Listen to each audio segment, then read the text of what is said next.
demonstrando a necessidade de autopoliciamento em todos os interesses de nossa vida mental, porquanto, conquistada a razão, com a prerrogativa da escolha de nossos objetivos, todo alvo de nossa atenção se converte em fator indutivo, compelindo-nos a emitir os valores do pensamento contínuo na direção em que se nos fixe a ideia, direção essa na qual encontramos os princípios combináveis com os nossos, razão porque, automaticamente, estamos ligados em espírito com todos os encarnados ou desencarnados que pensam como pensamos, tão mais estreitamente quanto mais estreita a distância entre nós e eles, isto é, quanto mais intimamente estejamos comungando a atmosfera mental uns dos outros, independentemente de fatores espaciais.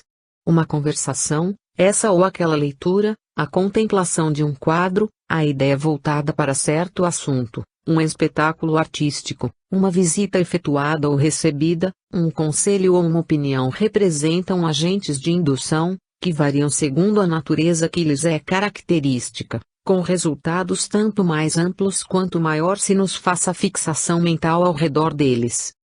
Uso do discernimento. A liberdade de escolha, na pauta das leis divinas, é clara e incontestável nos processos da consciência. Ainda mesmo em regime de prisão absoluta, do ponto de vista físico, o homem, no pensamento, é livre para eleger o bem ou o mal para as rotas do espírito. O discernimento deve ser, assim, usado por nós outros à afeição de leme que a razão não pode esquecer a matroca, de vez que se a vida física está cercada de correntes eletrônicas por todos os lados, a vida espiritual, da mesma sorte, jaz imersa em largo oceano de correntes mentais e, dentro delas, é imprescindível saibamos procurar a companhia dos espíritos nobres, capazes de auxiliar a nossa sustentação no bem, para que o bem, como aplicação das leis de Deus, nos eleve à vida superior. 13. Fenômeno hipnótico indiscriminado. Hipnotismo vulgar. No exame dos sucessos devidos ao reflexo condicionado, é importante nos detenhamos, por alguns instantes, no hipnotismo vulgar. Há quem diga que o ato de hipnotizar se filia à ciência de atuar sobre o espírito alheio e, para que a impressão provocada nesse sentido se faça duradoura e profunda, é imperioso se não desenvolva maior intimidade entre o magnetizador e a pessoa que lhe serve de instrumento, porquanto a faculdade de hipnotizar, para persistir em alguém, reclama dos outros obediência e respeito. Reparemos o fenômeno hipnótico em sua feição mais simples, a evidenciar-se, muita vez, em espetáculos públicos menos edificantes. O operador pede silêncio e, para observar quais as pessoas mais suscetíveis de receber-lhe a influenciação, roga que todos os presentes fixem determinado objeto ou local, proibindo perturbação e gracejo. Anotamos aqui a operação inicial do circuito fechado. Exteriorizando-se em mais rigoroso regime de ação e reação sobre si mesma, a corrente mental dos assistentes capazes de entrar em sintonia com o toque de indução do hipnotizador passa a absorver-lhe os agentes mentais, predispondo-se a executar-lhe as ordens. Semelhantes pessoas não precisarão estar absolutamente coladas à região espacial em que se encontra a vontade que as magnetiza. Podem estar até mesmo muito distanciadas, sofrendo-lhe a influência através do rádio, de gravações e da televisão.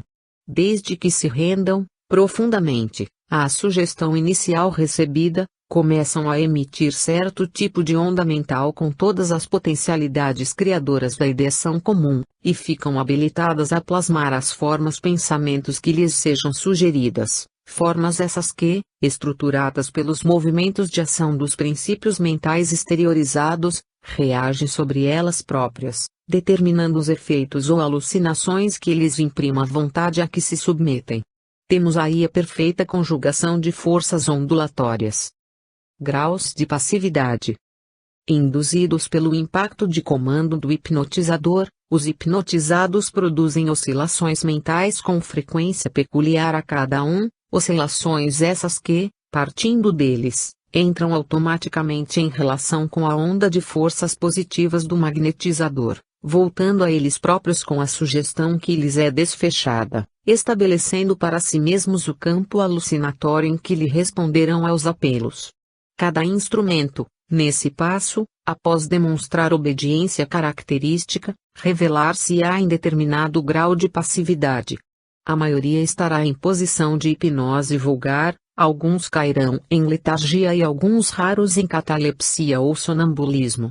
Nos dois primeiros casos, isto é, na hipnose e na letargia, as pessoas apassivadas, à frente do magnetizador, terão libertado, em condições anômalas, certa classe de aglutininas mentais que facultam o sono comum, obscurecendo os núcleos de controle do espírito, nos diversos departamentos cerebrais.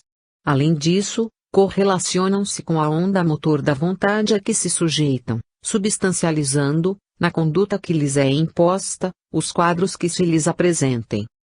Nos 2 segundos, na catalepsia e no sonambulismo provocado, as oscilações mentais dos hipnotizados, a reagirem sobre eles mesmos, determinam o desprendimento parcial ou total do perispírito ou psicossoma, que, não obstante mais ou menos liberto das células físicas, se mantém sob o domínio direto do magnetizador, atendendo-lhe as ordenações. Ideia tipo e reflexos individuais. Na hipnose ou na letargia, os passivos controlados executam habitualmente cenas que provocam admiração pela jovialidade com que se manifestam. O hipnotizador dará, por exemplo, a 10 passivos, em ação, a ideia de frio, asseverando que a atmosfera se tornou subitamente gélida. Expedirão todos eles, para logo, ondas mentais características, associando as imagens que sejam capazes de formular. Semelhantes vibrações encontram na onda mental do hipnotizador o agente excitante que lhes alimenta o fluxo crescente na direção do objetivo determinado. No decurso de instantes, essas vibrações terão reagido muitas vezes sobre os cérebros que as geram e entretecem, inclinando-os a agir como se realmente estivessem em pleno inverno. Cada um, entretanto, procederá no vai-vém das oscilações de maneira diversa. Aqui, um deles abotoará fortemente o casaco, ali, outro se encolherá, vergando a cabeça para a frente, acolá, outro fará gestos de quem toma agasalhos, utilizando objetos em desacordo com os que imagina, e, além, ainda outros tremerão, impacientes, como que desamparados à ventania de um temporal. O toque excitante do hipnotizador lançou uma ideia tipo, contudo, as mentes por ele impressionadas responderam em sintonia, mas segundo os reflexos peculiares a si mesmas. Aula de violino. Na mesma ordem de fenômenos, o hipnotizador sugerirá os mesmos passivos, em sono provocado, que se encontram numa aula de música que lhes cabe o dever de ensaiarem ao violino. A mente de cada um despedirá ondas de acordo com a ordem recebida, criando a forma pensamento respectiva. Em poucos segundos, sob o controle do magnetizador, tê-la-ão plasmado com tanto realismo quanto lhes seja possível. Os mais achegados ao culto do referido instrumento assumirão atitude consentânea com o estudo mentalizado, conjugando movimentos harmoniosos, com a dignidade de um concertista, enquanto os adventícios da música exibirão gestos grotescos, manobrando a forma pensamento mencionada quais se fossem crianças injuriando a arte musical. Em todos os estados anômalos a que nos referimos, os sujeitos governados demonstrarão certo grau de passividade. Da hipnose semiconsciente ao sonambulismo profundo, numerosas posições se evidenciam. Hipnose e telementação. Em determinados estágios da ocorrência hipnótica, verifica-se o desprendimento parcial da personalidade, com o deslocamento de centros sensoriais.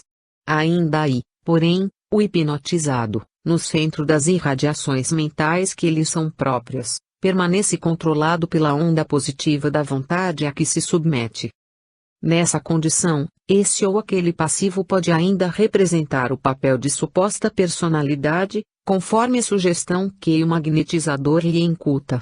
O hipnotizador escolherá, de preferência, uma figura popular, um cantor, um literato ou um regente de orquestra que esteja no âmbito de conhecimento do passivo em ação e incliná-lo a sentir-se como sendo a pessoa lembrada.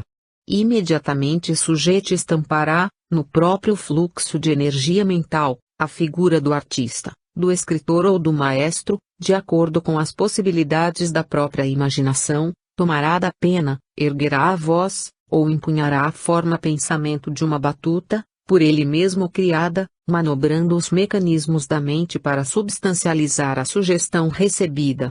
Entretanto, se o magnetizador lembra algum maestro de aldeia, ou escritor sem projeção, ou algum cantor obscuro, conhecido apenas dele, não será tão fácil ao passivo atender-lhe às ordens, por falta de recursos imaginativos a serem apostos por ele mesmo nas próprias oscilações mentais, o que apenas será conseguido após longos exercícios de telementação especializada entre ambos. Sugestão e afinidade.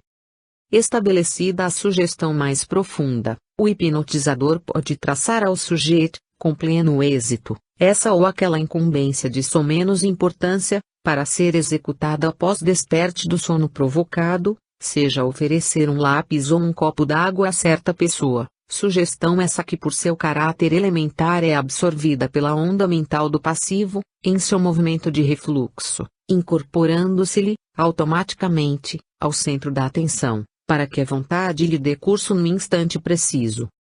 Isso, porém, não aconteceria de modo tão simples se a sugestão envolvesse processos de mais alta responsabilidade na esfera da consciência, porquanto nos atos mais complexos do espírito, para que haja sintonia nas ações que envolvam compromisso moral, é imprescindível que a onda do hipnotizador se case perfeitamente à onda do hipnotizado, com plena identidade de tendências ou opiniões, qual se estivessem jungidos, moralmente, um ao outro nos recessos da afinidade profunda.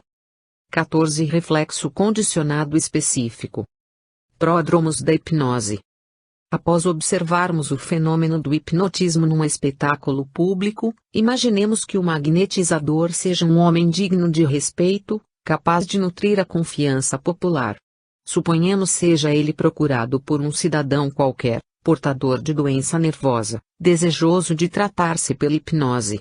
O enfermo tê-lo-á visto na exibição a que nos referimos ou dela terá recebido exato noticiário e, por isso mesmo, buscar-lhe-á o concurso, fortemente decidido a aceitar-lhe a orientação. 17 O hipnotizador, de imediato, adquire conhecimento da atitude simpática do visitante e a acolhe com manifesto carinho. Toma-lhe a mão, entrando de imediato na aura ou halo de forças do paciente, endereçando-lhe algumas inquirições. Nesse toque direto, inocula-lhe vasta corrente revitalizadora, em lhe falando de bom ânimo e esperança, e o doente se lhe rende, satisfeito, aos apelos silenciosos de relaxamento da tensão que o castiga. A utilização dos fenômenos hipnóticos serve, neste livro, simplesmente para explicar os mecanismos da mediunidade, e não para induzir os companheiros do espiritismo a praticá-los em suas tarefas, porquanto o nosso objetivo primordial é o serviço da doutrina espírita que devemos tomar por disciplinadora de todos os fenômenos que nos rodeiam, na esfera das ocorrências mediúnicas, a benefício de nossa própria melhoria moral. Nota do autor espiritual. O consulente prestará ligeiros informes acerca dos sintomas de que se vê objeto e o anfitrião, paternal, convidá-lo a sentar-se em larga poltrona que lhe faculte mais amplamente o repouso. Mecanismo do fenômeno hipnótico. Recorrendo, para exemplo, em nosso estudo, ao conhecido processo de Liebowitz, o hipnotizador passará à ação franca, colocando-se à frente do enfermo. E, situando de leve a mão esquerda sobre a sua cabeça, manterá 2 dedos da mão direita, à distância aproximada de 20 a 30 centímetros dos olhos do paciente, de modo a formar com eles um ângulo elevado, compelindo-o a levantar os olhos, em atenção algo laboriosa, para que lhe fixe os dedos por algum tempo. Com esse gesto, o magnetizador estará projetando seu próprio fluxo energético sobre a epífise do hipnotizado, glândula esta de suma importância em todos os processos medianímicos, por favorecer a passividade dos núcleos receptivos do cérebro, provocando, ao mesmo tempo, a atenção ou o circuito fechado no campo magnético do paciente, cuja onda mental, projetada para além de sua própria aura, é imediatamente atraída pelas oscilações do magnetizador que, a seu turno, lhe transmite a essência das suas próprias ordens. Libertando as aglutininas mentais do sono, o passivo, na hipnose estimulada, se vê influenciado pela vontade que lhe comanda transitoriamente os sentidos, vontade essa a que, de maneira habitual, adere de motu próprio, quase que alegremente. Para mais claro entendimento do assunto, indicamos ao leitor a releitura do capítulo 2º do livro Missionários da Luz, do mesmo autor espiritual, recebido pelo médium Francisco Cândido Xavier. Nota da editora. É então que o hipnotizador, para fixar com mais segurança a sua própria atuação, exclama, em tom grave e calmo: não receie. Segundo nosso desejo, passará você, em breves instantes, pela mesma transfiguração mental a que se entrega cada noite, transitando da vida ativa para o entorpecimento do sono, em que os seus ouvidos escutam sem qualquer esforço e no qual não se sente você disposto à voluntária movimentação. Durma, descanse. Repouse na certeza de que não terá consciência do que ocorra em torno de nós. Despertará você do presente estado, quando me aprouver, perfeitamente aliviado e fortalecido pela supressão do desequilíbrio orgânico. O doente enlanguece, satisfeito, acalentado pela sua própria onda mental de confiança, exteriorizada ao impacto do pensamento positivo que o controla, e o hipnotizador reafirma, tocando-lhe as pálpebras de leve: durma tranquilamente. Tudo está bem. Acordará livre de todo mal. Acalme-se e espere. Não sofrerá qualquer incômodo. Dentro de alguns minutos, chamá-lo-ei à vigília. O doente dorme e o magnetizador retira-se por alguns minutos. Mecanismo da hipnoterapia. Enquanto adormecido, a própria onda mental do paciente, em movimento renovador e guardando consigo as sugestões benéficas recebidas, atua sobre as células do veículo fisiopsicossomático, anulando, tanto quanto possível, as inibições funcionais existentes. Como se observa, o agente positivo atua como fator desencadeante da recuperação, que passa a ser efetuada pelo próprio paciente, em todos os casos de hipnoterapia ou reflexoterapia. O hipnotizador, depois de um quarto de hora, fala novamente e voltará à vigília, e o enfermo, desperto, acusa por vezes grandes melhoras. Naturalmente, agradece ao benfeitor o socorro assimilado, contudo, o magnetizador agiu apenas como recurso de excitação e influência, porque as oscilações mentais em ação restaurativa dos tecidos celulares foram exteriorizadas pelo próprio consulente. Objetos e reflexos específicos. No segundo dia do tratamento hipnótico, o paciente com mais facilidade se confiará à vontade orientadora que o dirige. Bastar-lhe-á o reencontro com o hipnotizador para entrar no reflexo condicionado, pelo qual começa a automatizar o ato de arrojar de si mesmo as próprias forças mentais, impregnadas das imagens de saúde e coragem que ele mesmo recorporifica no pensamento, recordando os apelos recebidos na véspera. E assim procede o enfermo, no mesmo regime de condicionamento, até que a contemplação de um simples objeto que lhe tenha sido presenteado pelo magnetizador, com o fim de ajudá-lo a liberar-se de qualquer crise, na linha de ocorrências da moléstia nervosa de que se haja curado, será o suficiente para que se entregue à hipnose de recuperação por sua própria conta. Semelhante medida, que explica o suposto poder curativo de certas relíquias materiais ou dos chamados talismãs da magia, pode ser interpretada como reflexo condicionado específico, porquanto, sem a presença do hipnotizador, suscetível de imprimir novas modalidades à onda mental de que tratamos, o objeto aludido servirá muito particularmente nesse caso como reflexo determinado para o refazimento orgânico, em certo sentido. Circuito magnético e circuito mediúnico. Se o paciente, depois de curado, prossegue submisso ao hipnotizador, sustentando-se entre ambos o intercâmbio seguro, dentro de algum tempo ambos se encontrarão em circuito mediúnico perfeito. A onda mental do magnetizado, reeducada para a extirpação da moléstia anteriormente apresentada, terá tendido ao restabelecimento da região em desequilíbrio, mostrando-se, agora, sadia e harmônica para os serviços da troca, na hipótese do continuismo de contato. Voltando-se diariamente para o magnetizador que, a seu turno, diariamente a influencia, e devidamente ajustada ao cérebro em que se apoia, do ponto de vista da resistência do campo, passará a refletir a onda mental da vontade a que livremente se submete, absorvendo-lhe as inclinações e os desígnios. Verificam-se aí os mais avançados processos de telementação, inclusive o desdobramento controlado, pelo qual o passivo, ausente do corpo físico, sob a indução preponderante do hipnotizador, apenas verá e ouvirá de acordo com a orientação particular a que se sujeita. É o estado de permuta magnética aperfeiçoada, em que o passivo, na hipnose ou na vigília, transmite com facilidade as determinações e propósitos do mentor, na esfera das suas possibilidades de expressão. Automagnetização. Ainda há que apreciar uma ocorrência importante. Se o hipnotizador não mais tem contato com o passivo e se o passivo prossegue interessado no progresso de suas conquistas espirituais, este consegue, à custa de esforço, por intermédio da profunda concentração das energias mentais, na lembrança dos fenômenos a que se consagrou junto ao magnetizador, cair em hipnose ou letargia, catalepsia ou sonambulismo ainda pelo reflexo condicionado igualmente específico, afastando-se do envoltório carnal, em plena consciência, para entrar em contato com entidades encarnadas ou desencarnadas de sua condição ou para provocar por si mesmo certa categoria de fenômenos físicos, mediante a aplicação de energia acumulada, com o que se explicam as ocorrências do faquirismo oriental, nas quais a própria vontade do operador, parcial ou integralmente separado do corpo somático, exerce determinada ação sobre as células físicas e extrafísicas,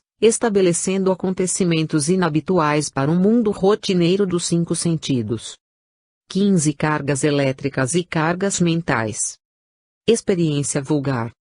Para examinar as ocorrências do fenômeno mediúnico indiscriminado, referimos-nos linhas antes, ao fenômeno hipnótico de ordem popular, em que hipnotizadores e hipnotizados, sem qualquer recurso de sublimação do espírito, se entregam ao serviço de permuta dos agentes mentais.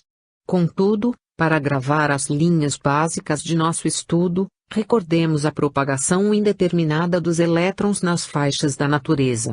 De semelhante propagação, qualquer pessoa pode retirar a prova evidente com vários objetos como, por exemplo, com a experiência clássica da caneta tinteiro que, friccionada com um pano de lã, nos deixa perceber que as bolhas de ar existentes entre as fibras do pano fornecem os elétrons livres a elas agregados, elétrons que se acumulam na caneta mencionada, por suas qualidades dielétricas ou isolantes. Efetuada a operação, elementos leves, portadores de cargas elétricas positivas ou, mais exatamente, muito pobres de elétrons, como sejam pequeninos fragmentos de papel, serão atraídos pela caneta, então negativamente carregada. Máquina eletrostática. Na máquina eletrostática ou indutora, utilizada nas experiências primárias de eletricidade, a ação se verifica semelhante à experiência da caneta tinteiro. Os discos de ebonite em atividade rotatória como que esfarelam as bolhas de ar, guardadas entre eles, comprimindo os elétrons que a elas se encontram frouxamente aderidos. Com o auxílio de escovas, esses elétrons se encaminham às esferas metálicas, onde se aglomeram até que a carga se faça suficientemente elevada para que seja extraída em forma de centelha. Nas camadas atmosféricas, as correntes de elétrons livres estão em toda a parte. Nos dias estivais, os conjuntos de átomos ou moléculas de água sobem as camadas atmosféricas mais altas, com o ar aquecido. Nas zonas de altitude fria, aglutinam-se formando gotas que, em seguida, tombam na direção do solo, em razão de seu peso. Todavia, as gotas que vertem de cima, sem chegarem ao chão, por se evaporarem na viagem de retorno, são surpreendidas em caminho pelas correntes de ar aquecido em ascensão e, atritando os elementos nesse encontro, o ar quente, na subida, extrai das moléculas d'água os elétrons livres que a elas se encontram fracamente aderidos, arrastando-os em turbilhões para a altura, acumulando-os nas nuvens, que se tornam então eletricamente carregadas. Quando as correntes eletrônicas aí agregadas tiverem atingido certo valor, assemelham-se as nuvens a máquinas indutoras, em que a tensão se eleva a milhões de volts, das quais os elétrons em massa, na forma de relâmpagos, saltam para outras nuvens ou para a Terra, provocando descargas que, às vezes, tomam a feição de faíscas elétricas, em meio de aguaceiros e trovoadas.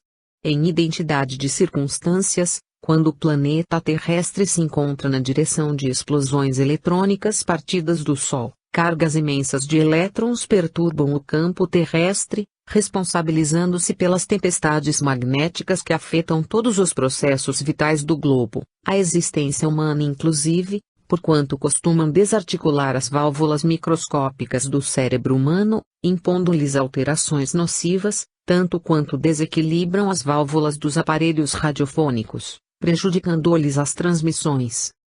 Correntes de elétrons mentais. Dentro de certa analogia, temos também as correntes de elétrons mentais, por toda a parte, formando cargas que aderem ao campo magnético dos indivíduos, ou que vagueiam, entre eles, à maneira de campos elétricos que acabam atraídos por aqueles que, excessivamente carregados, se lhes afeiçoem à natureza. Recorrendo à imagem da caneta tinteiro, em atrito com o pano de lã, e da máquina eletrostática, em que os elétrons se condicionam para a produção de centelhas, lembraremos que toda compressão de agentes mentais, através da atenção, gera em nossa alma estados indutivos pelos quais atraímos cargas de pensamentos em sintonia com os nossos. A leitura de certa página, a consulta a esse ou aquele livro, determinada conversação, ou o interesse voltado para esse ou aquele assunto, nos colocam em correlação espontânea com as inteligências encarnadas ou desencarnadas que com eles se harmonizem, por intermédio das cargas mentais que acumulamos e emitimos, na forma de quadros ou centelhas em série, com que aliciamos para o nosso convívio mental os que se entregam a ideações análogas às nossas. Não nos propomos afirmar que o fenômeno da caneta tinteiro ou do aparelho eletrostático seja igual à ocorrência da indução mental no cérebro. Assinalamos apenas a analogia de superfície, para salientar a importância dos nossos pensamentos concentrados em certo sentido, porque é pela projeção de nossas ideias que nos vinculamos às inteligências inferiores ou superiores de nosso caminho. E para estampar, com mais segurança, a nossa necessidade de equilíbrio, perante a vida, recordemos que à maneira das correntes incessantes de força, que sustentam a natureza terrestre, também o pensamento circula ininterrupto, no campo magnético de cada espírito, extravasando-se para além dele, com as essências características a cada um. Queira ou não, cada alma possui no próprio pensamento a fonte inestancável das próprias energias. Correntes vivas fluem do íntimo de cada inteligência, a se lhe projetarem no halo energético, estruturando-lhe a aura ou fotosfera psíquica, à base de cargas magnéticas constantes, conforme a natureza que lhes é peculiar, de certa forma semelhantes às correntes de força que partem da massa planetária, compondo a atmosfera que a envolve. Correntes mentais construtivas. Assim como a natureza encontra, na distribuição harmoniosa das próprias energias, o caminho justo para o próprio equilíbrio, sustentando-se em movimento contínuo, o espírito identifica, no trabalho ordenado com segurança, a trilha indispensável para o seu clima ideal de euforia. Quanto mais enobrecida a consciência, mais se lhe configurará a riqueza de imaginação e poder mental, surgindo, portanto, mais complexo o cabedal de suas cargas magnéticas ou correntes mentais, a vibrarem ao redor de si mesmo e a exigirem mais ampla quota de atividade construtiva no serviço em que se lhe plasmem vocação e aptidão. Seja no esforço intelectual em elevado labor, na criação artística, nas obras de benemerência ou de educação, seja nas dedicações domésticas, nas tarefas sociais, nas profissões diversas, nas administrações públicas ou particulares, nos empreendimentos do comércio ou da indústria, no amanho da terra, no trato dos animais, nos desportos e em todos os departamentos de ação, o espírito é chamado a servir bem, isto é, a servir no benefício de todos, sob pena de conturbar a circulação das próprias energias mentais, agravando os estados de tensão. Correntes mentais destrutivas. Os referidos estados de tensão, devidos a núcleos de força na psicosfera pessoal, procedem, quase sempre, à afeição das nuvens pacíficas repentinamente transformadas pelas cargas anormais de elétrons livres em máquinas indutoras, atraindo os campos elétricos com que se fazem instrumentos da tempestade. Acumulando em si mesma as forças autogeradas em processos de profundo desequilíbrio, a alma exterioriza forças mentais desajustadas e destrutivas, pelas quais atrai as forças do mesmo teor, caindo frequentemente em cegueira obsessiva, da qual muitas vezes se afasta, desorientada, pela porta indesejável do remorso, após converter-se em intérprete de inqualificáveis delitos. Noutras circunstâncias, considerando-se que o processo da obliteração mental, ou acumulação desordenada das nuvens de tensão no campo da aura, se caracteriza por imensa gradação, se as criaturas conscientes não se dispõem à distribuição natural das próprias cargas magnéticas, em trabalho digno, estabelecem para si a degenerescência das energias. Nessa posição, emitem ondas mentais perturbadas, pelas quais se ajustam a inteligências perturbadas do mesmo sentido, arrojando-se a lamentáveis estações de aviltamento, em ocorrências deploráveis de obsessão, nas quais as mentes desvairadas ou caídas em monoideísmo vicioso se refletem mutuamente. E chegadas a semelhantes conturbações, seja no arrastamento da paixão ou na sombra do vício, sofrem a aproximação de correntes mentais arrasadoras, oriundas dos seres empenhados à crueldade, por ignorância encarnados ou desencarnados, que, em lhes vampirizando a existência, lhes impõem disfunções e enfermidades de variados matizes, segundo os pontos vulneráveis que apresentem, criando no mundo vastas províncias de alienação e de sofrimento. 16 Fenômeno magnético da vida humana. Hipnose de palco e hipnose natural. Analisando a ocorrência mediúnica, na base do reflexo condicionado, assinalemos mais alguns aspectos de semelhante estudo, na esfera do cotidiano. Assistido ao fenômeno hipnótico indiscriminado, nas demonstrações públicas, presenciamos alguém senhoreando o psiquismo de diversas pessoas, por alguns minutos, mas, na experiência diária, vemos o mesmo fenômeno em nossas relações, uns com os outros. Na exibição popular, o magnetizador pratica a hipnose que se hierarquiza por muitos graus de passividade nos hipnotizados. Na vida comum, todos praticamos espontaneamente a sugestão, em que a obediência maquinal se gradua, em cada um de nós, através de vários graus de rendição à influência alheia. Tal situação começa no berço. Centro indutor do lar.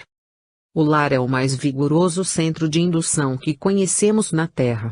À maneira de alguém que recebe esse ou aquele tipo de educação em estado de sonolência, o espírito reencarnado, no período infantil, recolhe dos pais os mapas de inclinação e conduta que lhe nortearão a existência, em processo análogo ao da escola primária, pelo qual a criança é impelida a contemplar ou mentalizar certos quadros, para refleti-los no desenvolvimento natural da instrução. As almas valorosas, dotadas de mais alto padrão moral, segundo as aquisições já feitas em numerosas reencarnações de trabalho e sacrifício, constituem exceções no ambiente doméstico, por se sobreporem a ele, exteriorizando a vontade mais enérgica de que se fazem mensageiras. Contudo, via de regra, a maioria esmagadora de inteligências encarnadas retratam psicologicamente aqueles que lhes deram o veículo físico, transformando-se, por algum tempo, em instrumentos ou médiums dos genitores, à face do ajustamento das ondas mentais que lhes são próprias, em circuitos conjugados, pelos quais permutam entre si os agentes mentais de que se nutrem. Somente depois que experiências mais fortes lhes renovam a feição interior, costumam os filhos alterar de maneira mais ampla os moldes mentais recebidos. Outros centros indutores. em todos os planos determina a providência do Criador, seja a criatura amparada com segurança. Cada consciência que renasce no campo físico traz consigo as ligações do agrupamento espiritual a que se filia, demonstrando as afinidades profundas de que a onda mental dá notícia no fluxo revelador com que se apresenta. Se os pais guardam sintonia com as forças a que se lhes jungem fluidicamente os filhos, a vida prossegue harmoniosa, como que sobre rodas nas quais as crenas se mostram perfeitamente engrenadas. Entretanto, se há divergência, passada a primeira infância, começam atritos e desencontros, à face das interferências inevitáveis, com perturbações dos circuitos em andamento.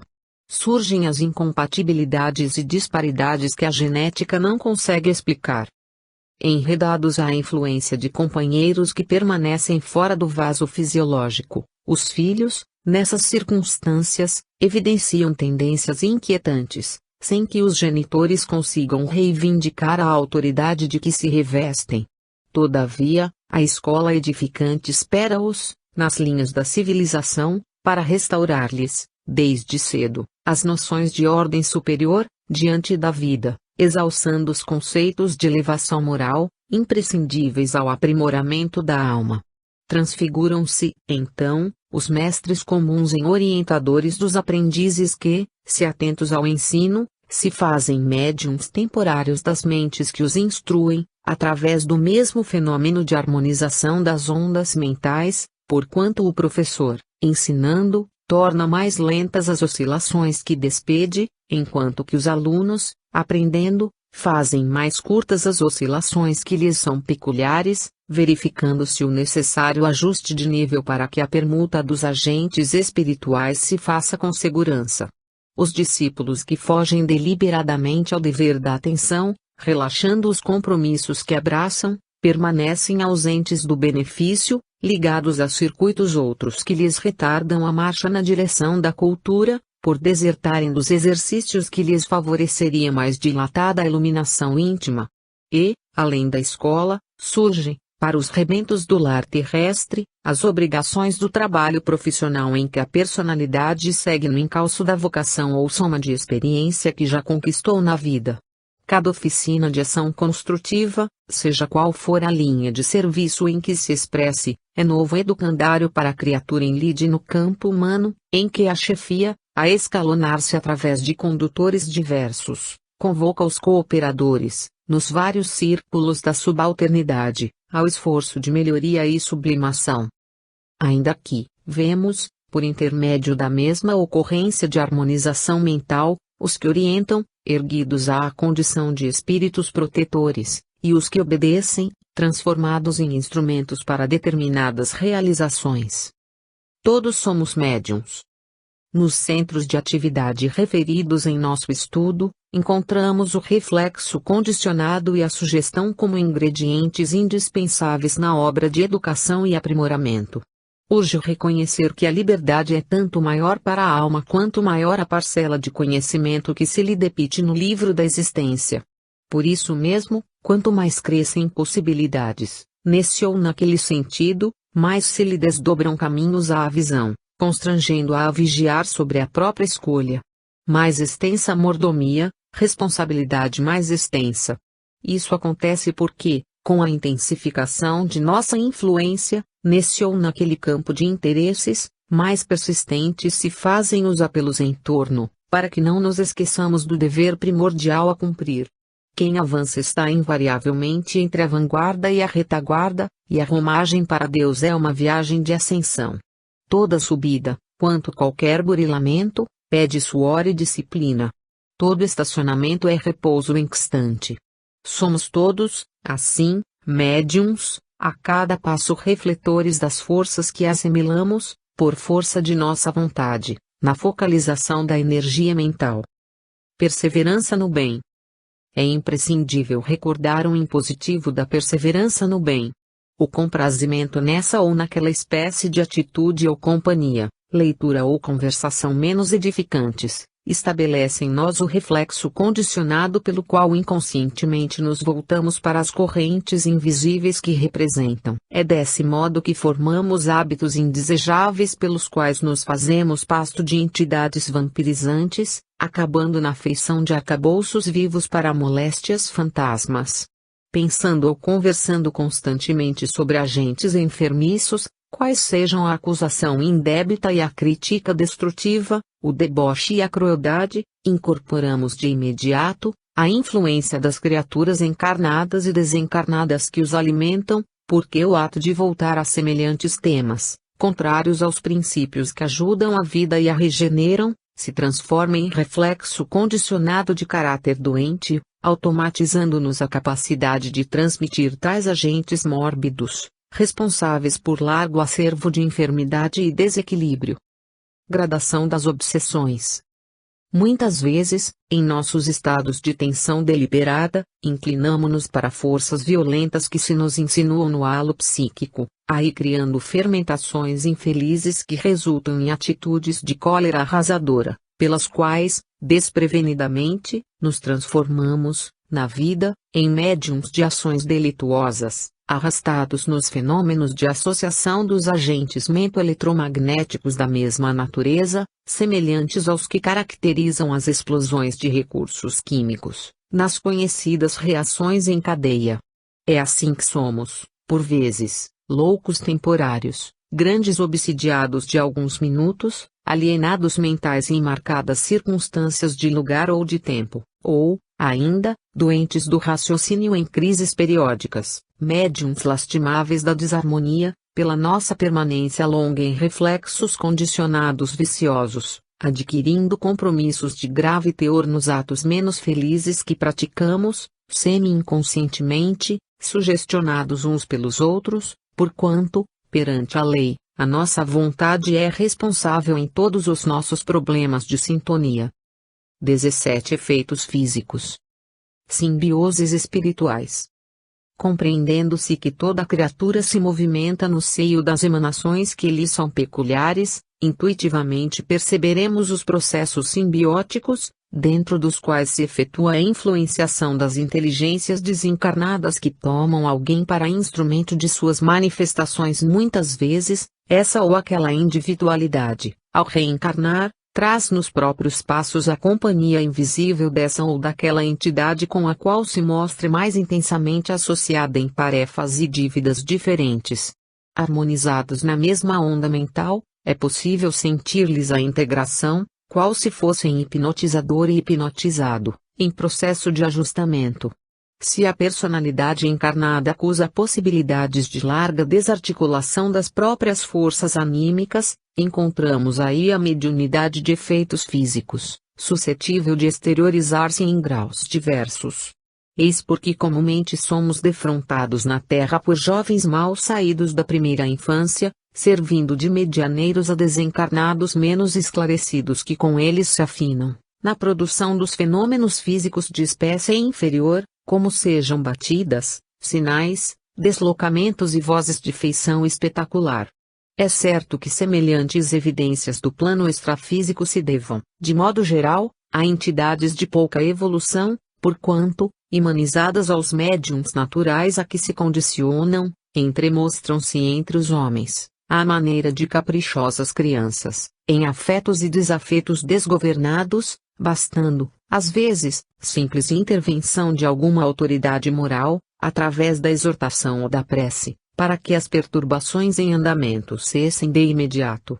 Tal eclosão de recursos medianímicos, capaz de ocorrer em qualquer idade da constituição fisiológica, independe de quaisquer fatores de cultura da inteligência ou de aprimoramento da alma, por filiar-se a fatores positivamente mecânicos, tal qual ocorre nas demonstrações públicas de agilidade ou de força em que um ginasta qualquer, com treinamento adequado, apresenta variadas exibições. Médium teleguiado. Imaginemos que persista na individualidade encarnada a fácil desassociação das forças anímicas. Nesse caso, temo-la habilitada ao fornecimento do ectoplasma ou plasma exteriorizado de que se valem as inteligências desencarnadas para a produção dos fenômenos físicos que lhes denota a sobrevivência. Chegada a esse ponto, se a criatura deseja cooperar na obra do esclarecimento humano, recebe do plano espiritual um guarda vigilante mais comumente chamado o guia, segundo a apreciação terrestre, guarda esse, porém, que, diante da esfera extrafísica tem as funções de um zelador ou de um mordomo responsável pelas energias do medianeiro, sempre de posição evolutiva semelhante. Ambos passam a formar um circuito de forças, sob as vistas de instrutores da vida maior, que os mobilizam a serviço da beneficência e da educação, em muitas circunstâncias com o pleno desdobramento do corpo espiritual do médium, que passa a agir à afeição de uma inteligência teleguiada. Daí nasce a possibilidade da constituição dos círculos de estudo das ocorrências de materialização, com os fenômenos de telecinesia, a começarem nos RAPs e a culminarem na ectoplasmia visível. Dificuldades do intercâmbio. Não podemos esquecer que o campo de oscilações mentais do médium envoltório natural e irremovível que lhe pulsa do espírito é o filtro de todas as operações nos fenômenos físicos. Incorporam-se-lhe ao dinamismo psíquico os contingentes ectoplásmicos dos assistentes, aliados a recursos outros da natureza, mas, ainda aí, os elementos essenciais pertencem ao médium que, consciente ou inconscientemente, pode interferir nas manifestações. A exteriorização dos princípios anímicos nada tem a ver, em absoluto, com o aperfeiçoamento moral. Cumpre destacar, assim, as dificuldades para a manutenção de largo intercâmbio dilatado e seguro, nesse terreno. Basta leve modificação de propósito na personalidade medianímica, seja em matéria de interesse econômico ou de conduta afetiva, para que se lhe alterem os raios mentais.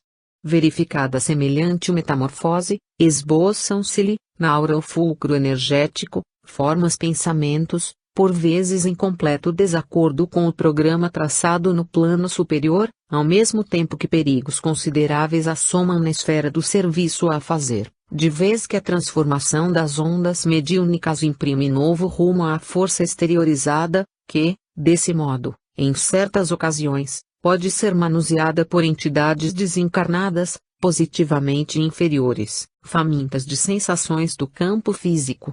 Em tais sucessos, perturbações variadas podem ocorrer, desencorajando experiências magnificamente encetadas. Médiuns e assistentes. Todavia, é imperioso anotar que não somente o fulcro mental do médium intervém nas atividades em grupo.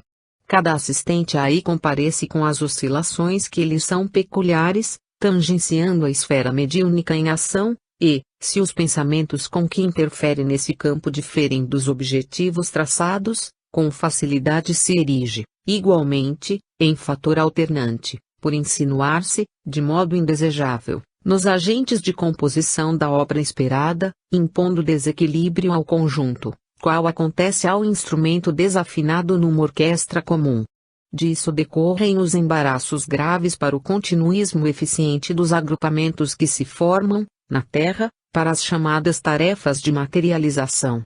Se as entidades espirituais sensatas e nobres estão dependentes da faixa de ondas mentais do médium, para a condução correta das forças ectoplasmáticas dele exteriorizadas, o médium depende também da influência elevada dos circunstantes, para sustentar-se na harmonia ideal.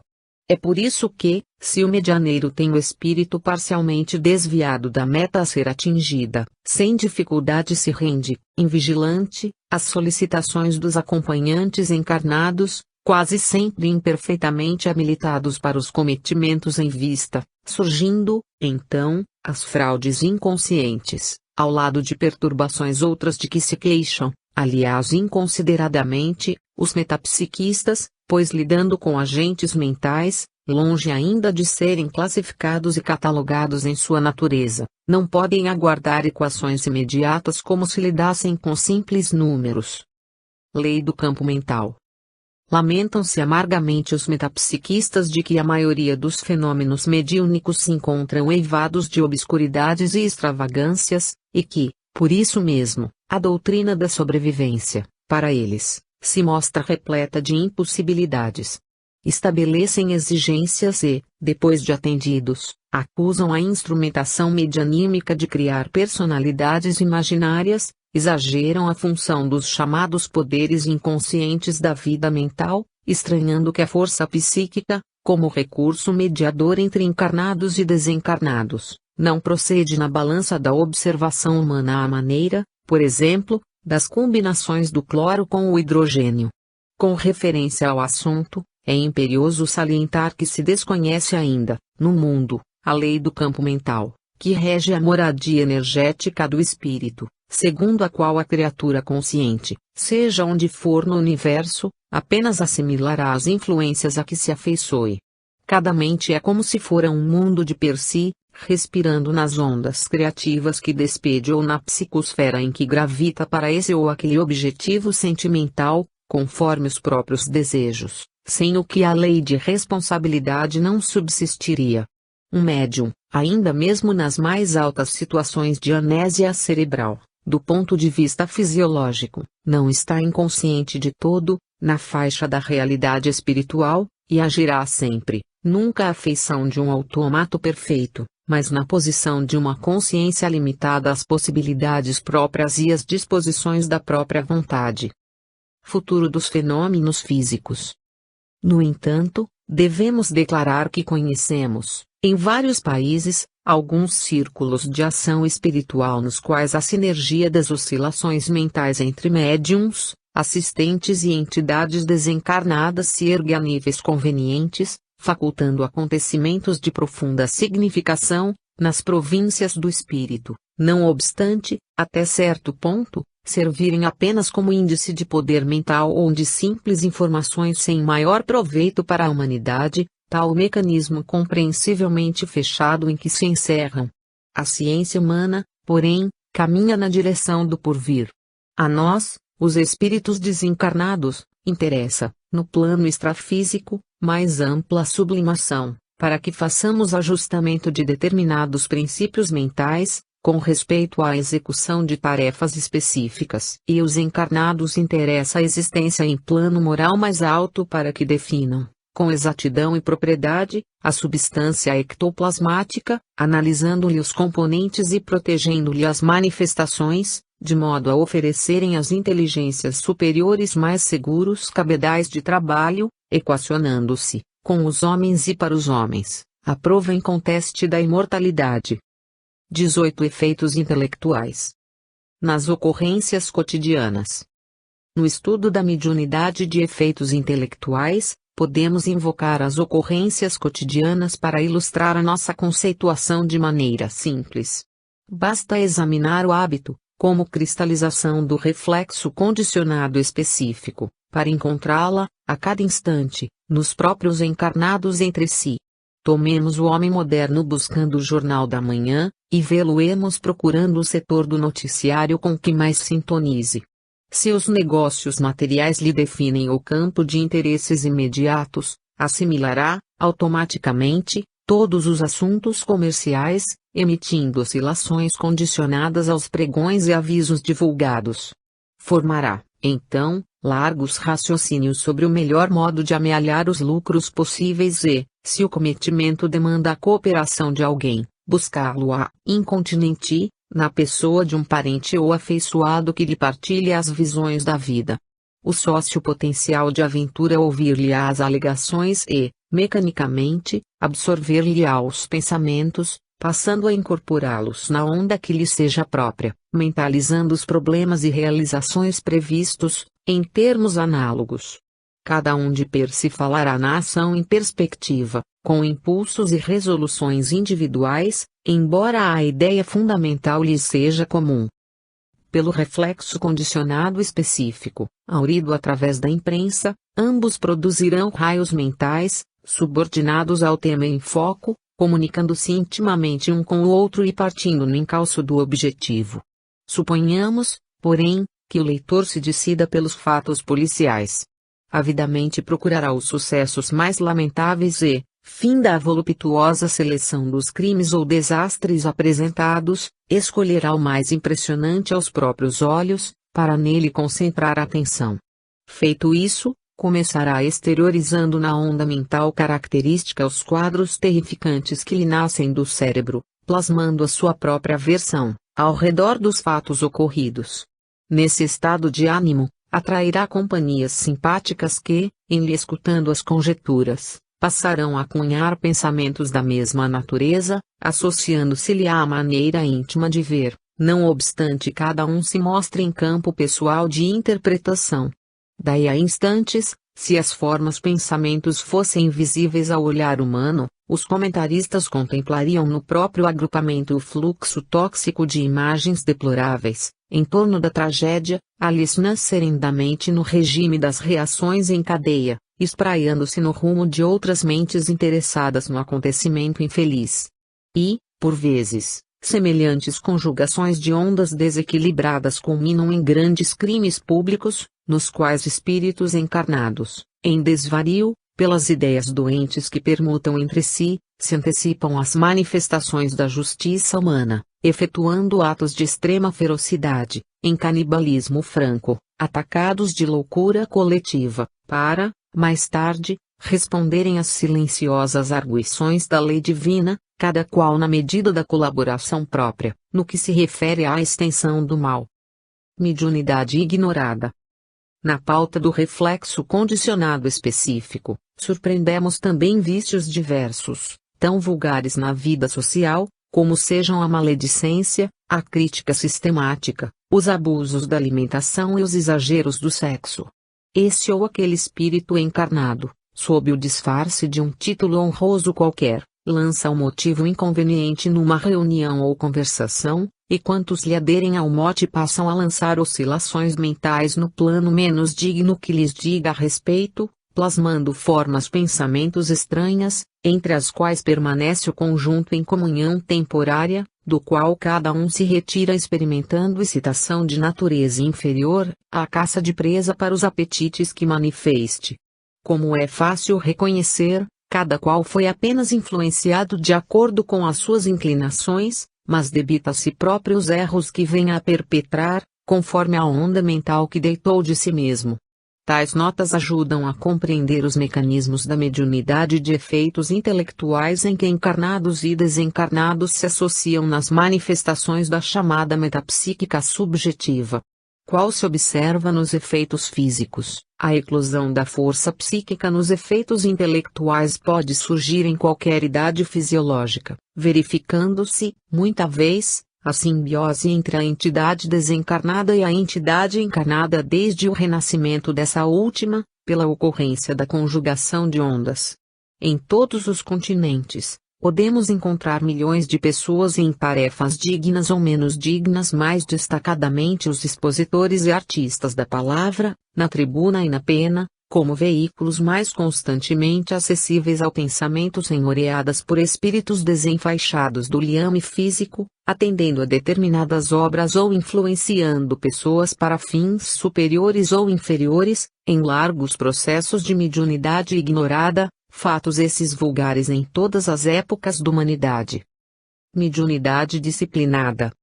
Imaginemos que certa personalidade se disponha a disciplinar as energias medianímicas, segundo os moldes morais da doutrina espírita, cujos postulados se destinam a solucionar, tão simplesmente quanto possível, todos os problemas do destino e do ser.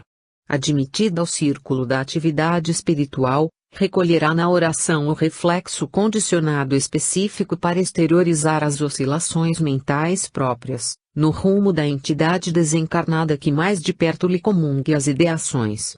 De certo que, nos serviços de intercâmbio, experimentará a largo período de vacilações e dúvidas, porquanto, morando no centro das próprias emanações e recolhendo a influenciação do plano espiritual com que, muitas vezes, já se encontra inconscientemente automatizada, a princípio supõe que as ondas mentais alheias incorporadas ao campo de seu espírito não sejam mais que pensamentos arrojados do próprio cérebro.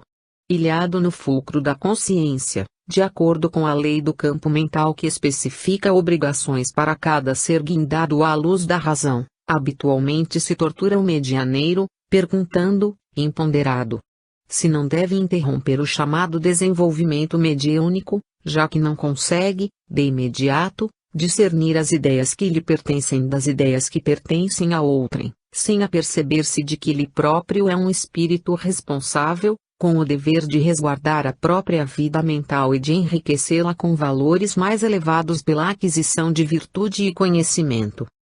Passividade mediúnica. Se o médium consegue transpor, valoroso, a faixa de hesitações pueris, entendendo que importa, acima de tudo, o bem a fazer, procura ofertar a reta conduta, no reflexo condicionado específico da prece,